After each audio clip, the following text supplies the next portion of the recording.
नमस्कार दोस्तों, कैसे हैं आप सब। मैं शंभू कुमार आपका अपने चैनल सिलेक्शन गाइड में स्वागत करता हूं।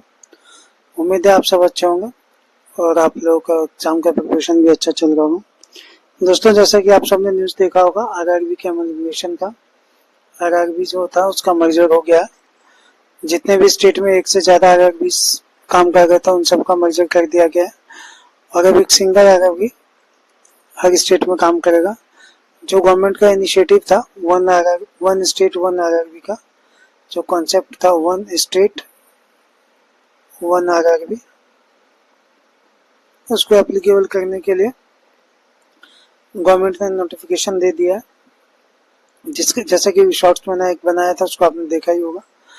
तो उसी के बारे में हम डिटेल से बात करते हैं। ये एक देखिए, बहुत तरह के रूमर्स चल गए मार्केट में कि वैकेंसी कम हो जाएगा, कि लोगों को नुकसान होगा, इससे ब्रांचेस कम हो जाएंगे, बट मेरे हिसाब से ऐसा कुछ नहीं होने वाला है, क्योंकि जो आरआरबीज हैं वो हमेशा अलग अलग एरिया में काम करते हैं। कोई भी आरआरबी एक ही सेक्टर एक ही एरिया में काम नहीं करती। ऐसा नहीं है कि बिहार का जो आरआरबी है वो आंध्र प्रदेश में काम कर रहा है, जो है गुजरात का आरआरबी है वो बिहार में काम कर रहा है। बिहार में भी अगर दो आरआरबी है तो दोनों का जो एरिया है वो अलग अलग।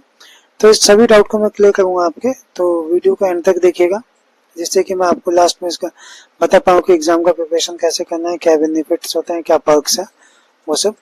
तो चलिए, जैसे कि आज का जो इम्पोर्टेंट टॉपिक है हमारा आरआरबी का एम्प्लीमेंटेशन, उसके बारे में बात करते हैं।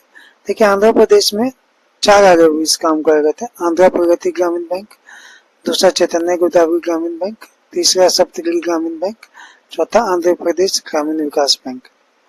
इन सबको मिला के एक बैंक बना दिया गया, जिसका हेड ऑफिस होगा कैनरा बैंक, और जिसका स्पॉन्सर बैंक होगा कैनरा बैंक और हेड ऑफिस होगा अमरावती।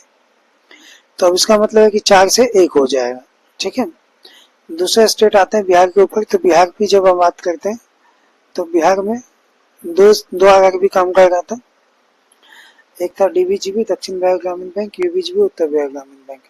दोनों को मिला के एक बना दिया गया बिहार ग्रामीण बैंक, जो कि होगा पंजाब नेशनल बैंक, उसका स्पॉन्सर होगा और हेड ऑफिस होगा पटना, ठीक है। इसके बाद अगर हम थर्ड स्टेट की बात करते हैं गुजरात की, तो गुजरात में 2 ग्रामीण बैंक था पहले, बड़ौदा गुजरात ग्रामीण बैंक और दूसरा था सौराष्ट्र ग्रामीण बैंक। बड़ौदा गुजरात ग्रामीण बैंक का स्पॉन्सर था बैंक ऑफ बड़ौदा और सौराष्ट्र ग्रामीण बैंक का था स्टेट बैंक ऑफ इंडिया। दोनों को मर्ज करके गुजरात ग्रामीण बैंक बना दिया जाएगा और नाम के स्पॉन्सर होगा बैंक ऑफ बड़ौदा और हेड ऑफिस होगा वडोदरा। इसी तरह फोर्थ स्टेट पे आते हैं जम्मू एंड कश्मीर। इस यहाँ पे 2 बैंक काम कर रहे थे ग्रामीण बैंक। एक था इलाकी देहाती बैंक, जिसका स्पॉन्सर था एसबीआई, और दूसरा था जे.एंड.के ग्रामीण बैंक, जिसका स्पॉन्सर था J&K bank limited. Head office होगा अब इसका जम्मू और बैंक हो जाएगा जे.एंड.के ग्रामीण बैंक। देखिए, यहाँ पे एक चीज इंपॉर्टेंट मेंशन करना चाहूंगा मैं आपको। जे.एंड.के ग्रामीण बैंक जो है और जे.एंड बैंक लिमिटेड जो है, ये सिंगल प्राइवेट बैंक है जो किसी आरआरबी को स्पॉन्सर करता है। इसके अलावा जितने भी आरआरबी स्पॉन्सर हैं सब गवर्नमेंट सेक्टर के बैंक है, पीएसयू। कोई प्राइवेट सेक्टर का बैंक नहीं है। इसके बाद फिफ्थ स्टेट आते हैं कर्नाटका। कर्नाटका की बात करें हम तो कर्नाटका में भी 2 ग्रामीण बैंक था, कर्नाटका ग्रामीण बैंक और दूसरा था कर्नाटका विकास ग्रामीण बैंक। दोनों का स्पॉन्सरशिप केनरा बैंक के पास था। अभी भी वहाँ पे जो बैंक बनेगा उसका स्पॉन्सरशिप केनरा के पास रहेगा। हेड ऑफिस क्या हो जाएगा, बेल्लारी। इसके बाद आते हैं एमपी पे, मध्य प्रदेश। मध्य प्रदेश में भी 2 ग्रामीण बैंक था, मध्य प्रदेश ग्रामीण बैंक, मध्यांचल ग्रामीण बैंक। पहले का हेड ऑफिस था, स्पॉन्सर था बैंक ऑफ इंडिया, दूसरे का स्टेट बैंक ऑफ इंडिया। दोनों को मर्ज करके बन जाएगा मध्य प्रदेश ग्रामीण बैंक और हेड ऑफिस होगा इंदौर और स्पॉन्सर होगा बैंक ऑफ इंडिया। महाराष्ट्र की बात करें तो महाराष्ट्र ग्रामीण बैंक 2 थे इसमें, महाराष्ट्र ग्रामीण बैंक और दूसरा था विदर्भ कोंकण ग्रामीण बैंक। महाराष्ट्र ग्रामीण बैंक का जो स्पॉन्सरशिप था वो था बैंक ऑफ महाराष्ट्र के पास और विदर्भ कोंकण ग्रामीण बैंक का था बैंक ऑफ इंडिया के पास। दोनों को मिला के महाराष्ट्र ग्रामीण बैंक बनेगा। हेड ऑफिस होगा संभाजीनगर महाराष्ट्र में और स्पॉन्सर होगा bank of Maharashtra. 8th state पे आते हैं ओडिशा। ओडिशा में 2 ग्रामीण बैंक था, ओडिशा ग्रामीण बैंक और दूसरा था उत्कल ग्रामीण बैंक। एक का स्पॉन्सरशिप था इंडियन ओवरसीज बैंक के पास, दूसरे का एसबीआई के पास। दोनों को मर्ज करके बनाया जाएगा उड़ीसा ग्रामीण बैंक। हेड ऑफिस होगा भुवनेश्वर, स्पॉन्सरशिप रहेगा bank of Indian overseas bank के पास ही। 9th आता है कि राजस्थान ग्रामीण बैंक। राजस्थान में भी 2 ग्रामीण बैंक था, बड़ौदा राजस्थान क्षेत्रीय ग्रामीण bank, sponsorship bank of Baroda.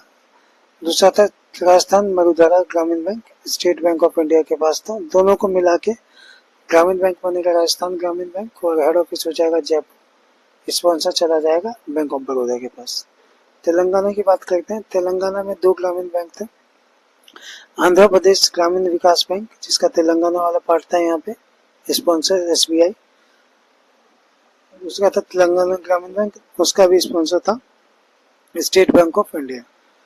तो इसमें क्या हो जाएगा, दोनों को मर्ज करके आंध्र तेलंगाना ग्रामीण बैंक बनेगा, स्पॉन्सर रहेगा स्टेट बैंक ऑफ इंडिया। उसके बाद आते हैं उत्तर प्रदेश में। उत्तर प्रदेश में 3 ग्रामीण बैंक था, Aryavart bank, Baroda UP bank, Prathama UP Gramin bank. पहले का स्पॉन्सर था बैंक ऑफ इंडिया, दूसरे का था बैंक ऑफ बड़ौदा, तीसरा था पंजाब नेशनल बैंक। तीनों को मिला के बना दिया जाएगा उत्तर प्रदेश ग्रामीण बैंक। हेड ऑफिस होगा लखनऊ और स्पॉन्सर होगा बैंक ऑफ बड़ौदा। हमारे जो लास्ट टेस्ट है वेस्ट बंगाल। वेस्ट बंगाल में भी 3 ग्रामीण बैंक काम कर रहा था। पहला था बांगेर ग्रामीण विकास बैंक, दूसरा था पश्चिम बांगेर ग्रामीण बैंक, तीसरा था उत्तर बांगेर क्षेत्रीय ग्रामीण बैंक। एक का था हेड ऑफिस था, एक का स्पॉन्सर था पीएनबी, दूसरे का यूको, तीसरे का सेंट्रल बैंक ऑफ इंडिया। अब तीनों को मर्ज करके वेस्ट बंगाल ग्रामीण बैंक बन जाएगा पश्चिम बंगाल ग्रामीण बैंक। और इसका जो हेड ऑफिस होगा कोलकाता में होगा और जो स्पॉन्सर होगा पीएनबी के अंडर होगा। तो दोस्तों ये टोटल जो हुआ है, मर्जर हुआ है, या मतलब कि नेशन जो हुआ है 12 स्टेट में, 12 स्टेटों में हुआ है। क्योंकि यहाँ पे क्या था, एक से ज्यादा ग्रामीण बैंक काम कर रहा था। इससे पहले जितने भी इस बाकी स्टेट में जितने भी स्टेट बचे वहाँ पे सिंगल ग्रामीण बैंक काम कर रहा था, इसीलिए उनको एमलगेट नहीं किया गया है, ना तो उनका मर्जर किया गया है।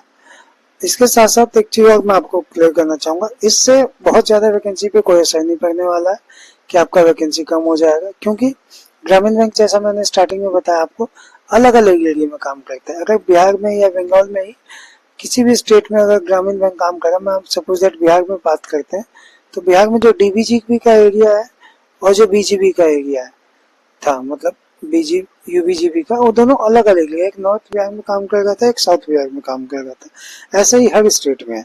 तो इससे वैकेंसी पे बहुत ज्यादा फर्क नहीं पड़ने वाला कि वैकेंसी कम हो जाएगा, नोटिफिकेशन नहीं आएगा। ये सब गलत रूमर से, वैकेंसी नॉर्मल आएगा। हाँ, कुछ एचओ जो है वो मर्ज हो रहे हैं, तो हो सकता है थोड़ा बहुत डिफरेंस होगा, लेकिन ऐसा नहीं है कि अगर 10,000 वैकेंसी आने वाला था तो 2,000 हो जाएगा, अब 20,000 आने वाला था तो 3,000 हो जाएगा। ऐसा कुछ भी नहीं होने वाला। इसीलिए आप अपना प्रिपरेशन कंटिन्यू कीजिए, आप अपने प्रिपरेशन पे ध्यान दीजिए। मैं इसका एक अलग से वीडियो बनाऊंगा कि इसमें क्या क्राइटेरिया रहता है, क्या एग्जाम पैटर्न है, सबका क्या पर्क्स है। तो इसीलिए आप इस रूमर पे मत जाइए कि एग्जाम नहीं आएगा, वैकेंसी नहीं आएगा। सब रूमर्स है, बहुत ज्यादा फर्क नहीं पड़ रहा आरआरबी का मर्जर से, क्योंकि कोई भी ब्रांच एमलगेट नहीं होगा। अब सपोज दैट वेस्ट बंगाल में 3 ग्रामीण बैंक है, तीनों का एरिया अलग अलग है, कोई भी किसी भी के एरिया में काम नहीं करता है, तो ऑब्वियसली वो ब्रांच वहां पे एस्टेब्लिश रहेगा, मर्ज नहीं करेगा ब्रांच। मर्ज सर तब होता है कि अगर एक ही मार्केट में तीनों का ब्रांच होता है, एक ही जगह पे तीनों का ब्रांच होता है, तो मर्ज होता है। जब अलग अलग एरिया में काम कर रहा है तो किसी ब्रांच को बंद करने का या मर्ज करने का कोई सवाल नहीं है। तो इसलिए वैकेंसी एज यूजुअल मुझे लगता है उतना ही रहेगा, हो सकता है बढ़ के आए, क्योंकि बहुत सारे ग्रामीण बैंक ऐसे हैं जहाँ पे स्टाफ का शॉर्टेज है। तो जो नया मैनेजमेंट बनेगा वो हो सकता है कि वर्क फोर्स पे ज्यादा अच्छा फोकस करे, और उनको लगेगा कि कस्टमर सर्विस और बैंक के टारगेट्स को कंप्लीट करना है, तो वैकेंसी और ज्यादा दे और अच्छे पोस्ट पे दे। तो इसीलिए पॉजिटिव रहिए, आप एग्जाम का तैयारी कीजिए, वैकेंसी कहीं से कम नहीं होने वाला है, आई थिंक सो। क्योंकि बाकी मैं नेक्स्ट वीडियो में डिटेल में बताता हूँ आपको कि क्या करने वाला है। चलिए मिलते हैं फिर नेक्स्ट वीडियो में। Thank you. और वीडियो आपको अच्छा लगे तो please like, share and subscribe करें, जिससे कि मैं आपके लिए और अच्छा कंटेंट बनाता हूँ। नेक्स्ट वीडियो देखिएगा, उसमें मैं आपको डिटेल में बताऊंगा आरआरबी के बारे में। चलिए, थैंक यू सो मच। मिलते हैं फिर नेक्स्ट वीडियो में।